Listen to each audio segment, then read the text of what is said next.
Irmãos, boa noite.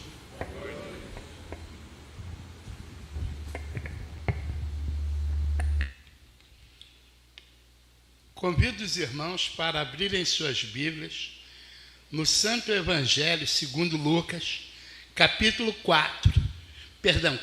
5, versos 27 a 32. Lucas 5, versos 27 a 32.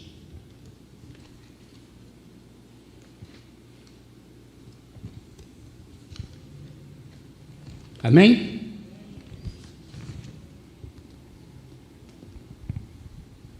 Assim diz a boa palavra do Senhor. Depois disso, saiu e viu um publicano chamado Levi, assentado na recebedoria, e disse-lhe: segue-me. E ele, deixando tudo, levantou-se e o seguiu. E fez-lhe Levi um grande banquete em sua casa. E havia ali uma multidão de publicanos e outros que estavam com eles à mesa. E os escribas deles e os fariseus murmuravam contra os seus discípulos, dizendo: por que comeis e bebeis com publicanos e pecadores? E Jesus, respondendo, disse-lhes: não necessitam de médico os que estão sãos, mas sim os que estão enfermos. Eu não vim chamar os justos, mas sim os pecadores ao arrependimento. Oremos mais uma vez. Maravilhoso Deus, eterno Pai, Pai de nosso Senhor e Salvador Jesus Cristo, que no Calvário nos resgatou da morte, justificou os nossos pecados, nos salvou com vida eterna e abundante, nos fez teus filhos, filhos de Deus, isto é, aos que creem no seu nome. Muito obrigado, Senhor, pelo seu imensurável amor à sua criação. A sua palavra agora está exposta, Senhor. Tenha misericórdia de mim e usa-me, para que ela possa atingir o coração de tantos quantos dela necessitam ouvir. Para tanto, Senhor, pedimos, aprisione o inimigo, para que ele não tenha nenhuma ingerência sobre nada. Abra os olhos, tirando a venda daqueles que estão aqui, para ver os seus sinais. Tire também os tampões dos ouvidos, para que eles possam ouvir a tua palavra. Muito obrigado, Senhor. Tenha misericórdia da tua igreja. Derrame a sua graça sobre nossas vidas e nos abençoe com a tua paz, paz que excede todo entendimento. É como agradecemos e pedimos, orando em nome de Jesus, que vive e reina. Amém. Os evangelhos sinóticos, ou seja, Mateus, Marcos e Lucas, eles são assim chamados porque têm textos semelhantes. Esse chamado de Levi, também conhecido como Mateus, ele está, como outros, nos 3 evangelhos. E aí, o que nos chama a atenção? Em primeiro lugar, quem é Mateus? Mateus é um publicano. O publicano era considerado pelos judeus um traidor.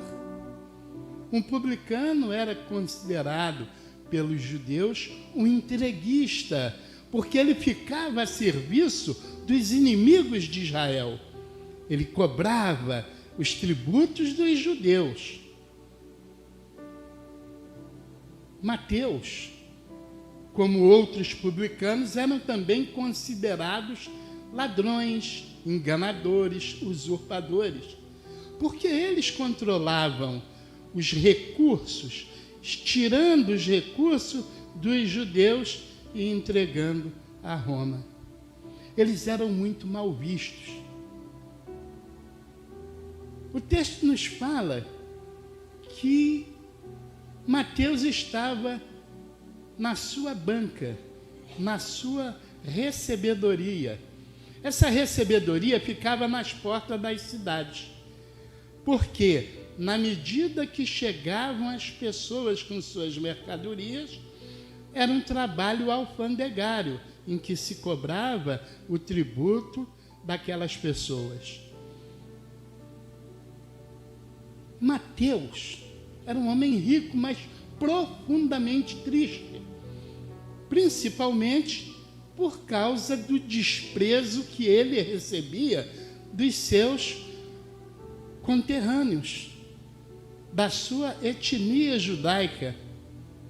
Ele era desprezado, ele era escarnecido pelas costas, porque era um homem rico, ninguém tinha coragem de escarnecê-lo frente a frente, salvo os fariseus. Os fariseus escarneciam, zombavam, menosprezavam.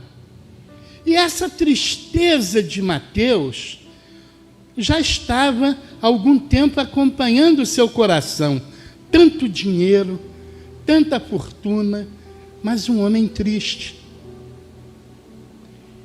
E aconteceu um fato muito interessante, que está no mesmo capítulo 5, no versículo 17 ao 26, que fala da cura de um paralítico.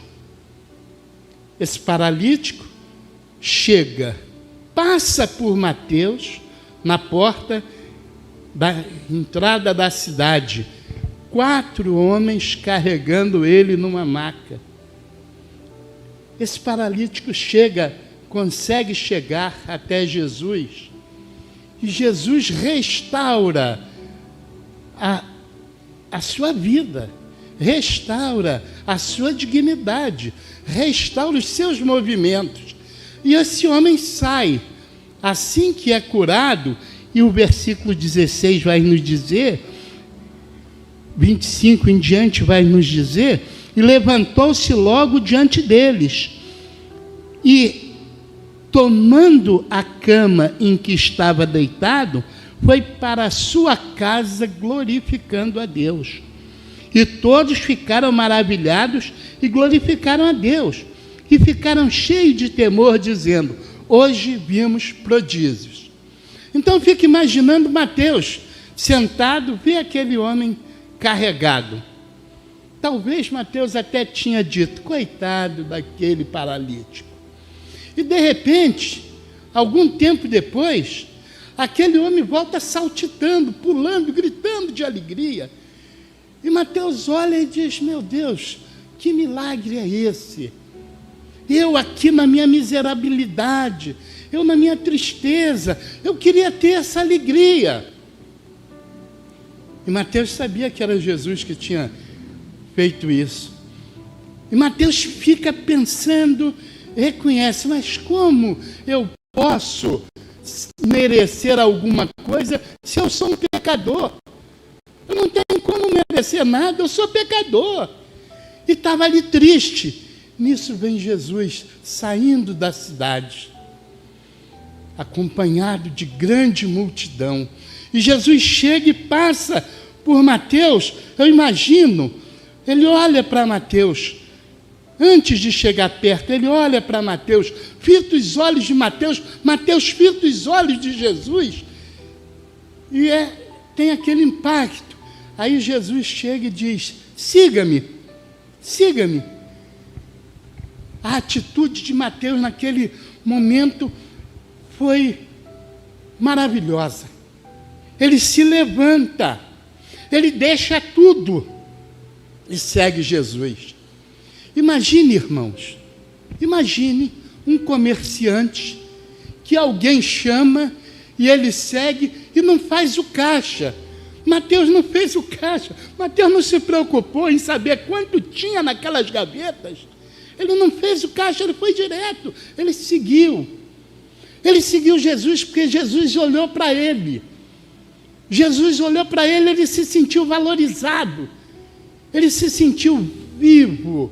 Ele se sentiu digno. E Jesus, o mestre, chamou: siga-me. Eu imagino com que ternura Jesus olhou para ele, a ponto dele ficar impactado. Porque Jesus olha para nós com ternura também. Jesus também está dizendo para nós: siga-me. Mas muitas vezes nós não temos a mesma disposição de Mateus. Muitas vezes nós nos apegamos ao caixa. Não. Muitas vezes nós fazemos igual aqueles dois fizeram, que quando Jesus chama, eles dizem: Senhor, deixa primeiro eu curtir a minha lua de mel. Ou o outro: Senhor, deixa primeiro eu enterrar os meus mortos. Levi, Mateus não fez isso, largou tudo. Largou todos aqueles valores, que aquilo já não valia mais nada, porque o mestre olhou para ele, o mestre falou com ele, e ele viu naquilo perdão, e ele seguiu o mestre. E a alegria foi tão grande, ele era um homem de posses, que ele preparou um banquete para Jesus. Jesus vai àquele banquete. E quem que estava naqueles banquetes? Publicanos e pecadores. Lógico, se ele era publicano e se era desprezado pelos seus compatriotas, seus amigos só poderiam ser publicanos, pecadores. Segundo a concepção que os judeus faziam dos publicanos, só podia ter publicano, só podia ter pecadores à roda de Jesus. E Jesus participa daquele momento. Só que muitas vezes as pessoas são como os fariseus e os escribas. Eles não gostam de ver os outros felizes. Eles se acham os mais certos de todo e começam a criticar Jesus. Não diretamente, mas com os discípulos. Poxa, o seu mestre come com pecadores e publicanos? Criticando Jesus. Mas Jesus sabe de todas as coisas. Jesus ouviu. Porque talvez eles estivessem falando com os discípulos de Jesus num tom de voz alta, o tal, para que Jesus escutasse mesmo. E aí Jesus vem com uma ironia. Jesus, de forma irônica, ele responde com um aforismo, dizendo: há doentes que se consideram são, no texto, melhor dizendo aqui, não necessitam de médico os que estão sãos, mas sim os que estão enfermos. E aí Jesus prossegue: eu não vim chamar os justos, mas sim os pecadores ao arrependimento. Existem pessoas que se acham mais justas do que outras. E é interessante que há um conflito entre Jesus e os fariseus, porque os fariseus eram arrogantes. Na oração, um publicano e o fariseu, eu não sou igual a ele. Enquanto o publicano sequer levantava os olhos, batia no peito porque não era digno, era um pecador. E Jesus vem e usa desta ironia para dizer: vocês se julgam justos, mas vocês não são justos. Eu vim para os pecadores, eu vim curar os enfermos e vocês também são doentes. Mas eles não aceitavam isso. E aí a gente indaga, quem são esses doentes que Jesus fala? O Senhor fez muitos milagres em Cafarnaum, aonde cidade em cuja porta estava Mateus. Mas quem são esses doentes? Qual é a doença? Quem é o doente? O doente é o pecador, seja fariseu, seja publicano, sejam nós. Nós somos os doentes, sim.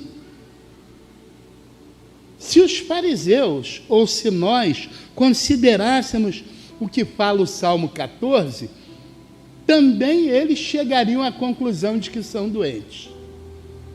Nós somos doentes. Só que nós, nesta comunidade, nesta congregação, nesta igreja, somos doentes que estamos sendo tratados. Porque o Senhor Jesus já está cuidando da gente. Ele já nos tirou daquela fase crítica da UTI. Nós já não estamos na UTI, mas ainda estamos na enfermaria. Ainda estamos sendo tratados, mas tem aqueles que estão tão mal, e que se julgam, muitas vezes, que não tem doença nenhuma. Não reconhecem como Levi reconheceu. Levi reconheceu a sua pequenez, a sua miserabilidade, a necessidade que ele tinha de ser cuidado. Por isso Jesus cuidou. Cuidou de tal maneira que fez dele, inclusive, um apóstolo, que nos deu um dos primeiros evangelhos. Mas muito bem, somos doentes. Mas qual é a nossa doença? Fala-se tanto em doença, mas que doença é essa? A doença é uma moléstia crônica, da qual ninguém consegue se proteger. Penetrou até no jardim do Éden. Veja como é danosa. E desde então, em todos os homens, conforme nos mostra Romanos 5, versos 1 e 2. E como essa doença pode ser vista, ser percebida? De duas formas. Ela é visível. A embriaguez, as paixões da carne, a ira, a avareza, a soberba e muitas outras que são visíveis. Mas ela também pode ser invisível, oculta, e que refere-se mais ao nosso interior.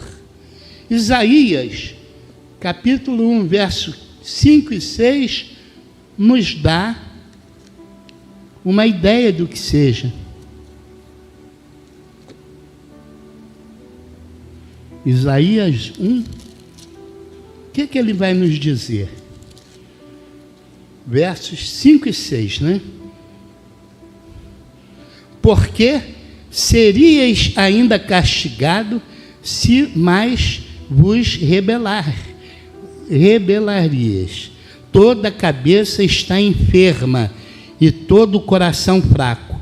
Desde a planta do pé até a cabeça não há nela coisa sã, senão feridas, inchaços e chagas podres, não espremidas, nem ligadas, nem nenhuma delas amolecida com óleo. Essa é uma doença que nós não vemos. Mas ela se manifesta quando nós deixamos de adorar o Deus vivo. Esse final de semana, tantos enfermos apareceram na televisão. Muitos. Milhares. Dezenas de milhares. Centenas de milhares de enfermos. Rindo, alegres, como se não estivesse sofrendo mal algum. Idolatrando o inimigo de Deus. Adorando aquele que é nosso inimigo também. E as pessoas estavam felizes, ou seja, doentes, gravemente enfermos, mas que não tiveram noção do perigo que estão correndo. Porque se a morte cair sobre eles agora, eles não terão tempo de se curarem. Agora, nós estamos falando em doença, nós estamos falando no doente. Agora temos que falar no médico. Quem é o médico? Jesus.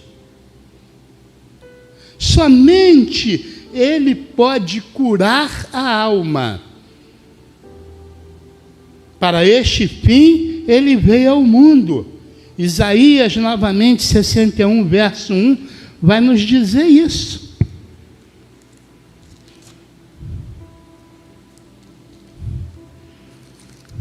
Olha o que diz Isaías 61, 1. O Espírito do Senhor Jeová está sobre mim, porque o Senhor me ungiu para pregar boas novas aos mansos. Enviou-me a restaurar os contritos de coração, a proclamar liberdade aos cativos e a abertura de prisão aos presos. E o 2, a apregoar o ano aceitável do Senhor. Veja, só Jesus. Jesus veio para isso. Jesus veio para nos curar dessa doença infame chamada pecado. 2, ele sempre pode ser consultado. João 3:2 vai nos dizer isso.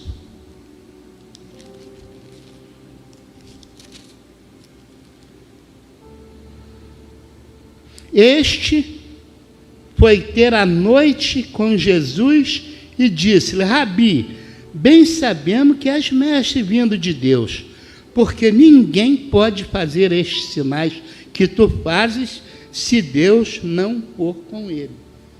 Ele pode ser consultado.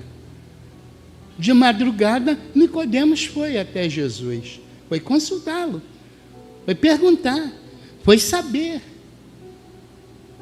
foi entender como poderia ter aqueles sinais. Ele era um mestre da lei e não conseguia entender. Talvez, por ser um mestre da lei, permitiu que a soberba tomasse conta do seu coração e de sua mente.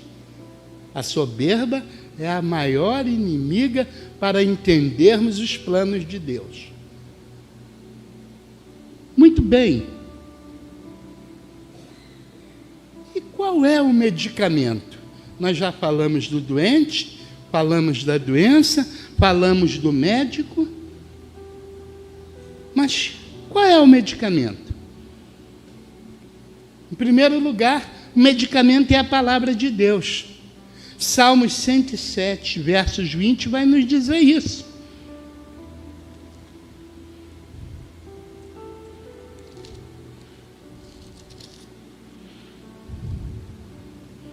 Enviou a sua palavra e os sarou e os livrou da sua destruição. A palavra de Deus é o primeiro medicamento para sermos curados do pecado. E é o sangue de Cristo. O sangue de Cristo, ele cura. E quem vai nos mostrar isso é 1 João, capítulo 1, verso 9. Olha o que ele diz para nós.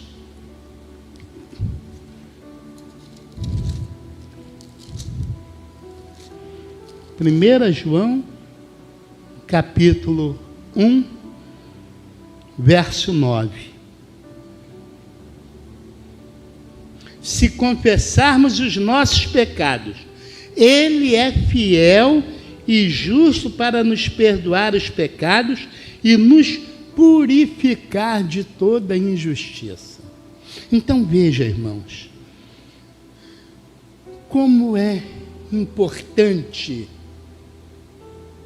seguirmos Jesus, aceitarmos Jesus, vivermos para Jesus.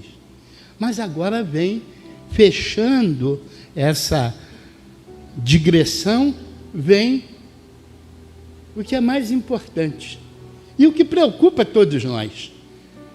Antes da minha conversão, era a minha maior preocupação: o preço. Afinal de contas, somos doentes, sabíamos da doença,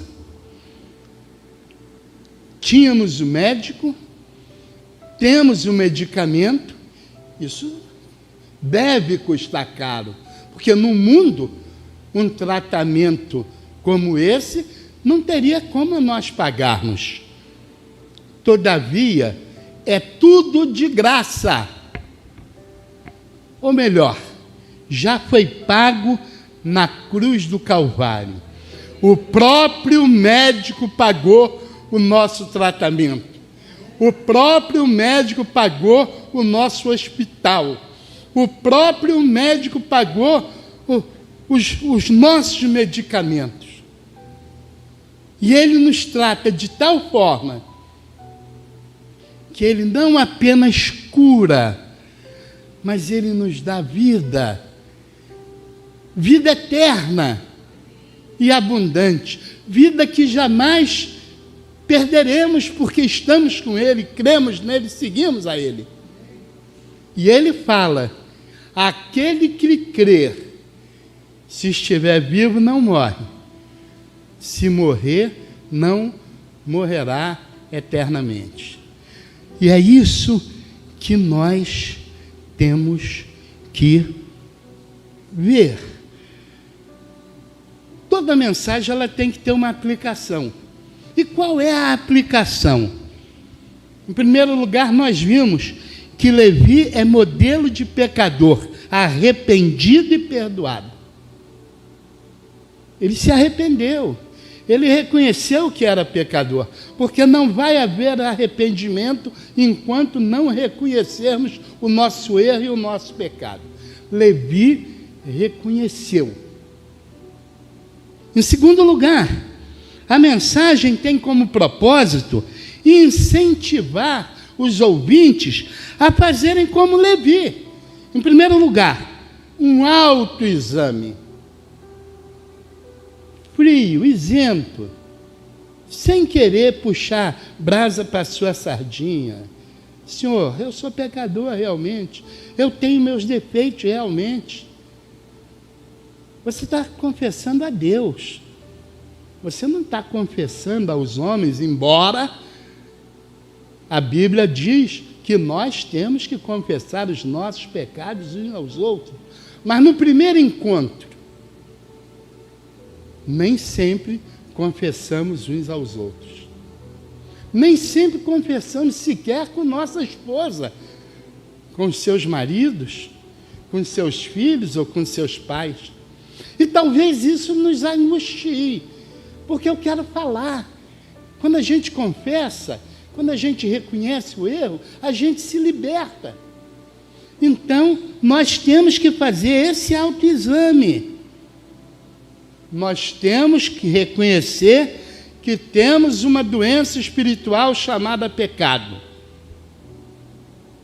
E nós temos que nos arrepender desse pecado, para podermos aceitar e seguir Jesus, o médico dos médicos. Concluindo, meus amados irmãos, é muito importante para nós entendermos que não estamos só.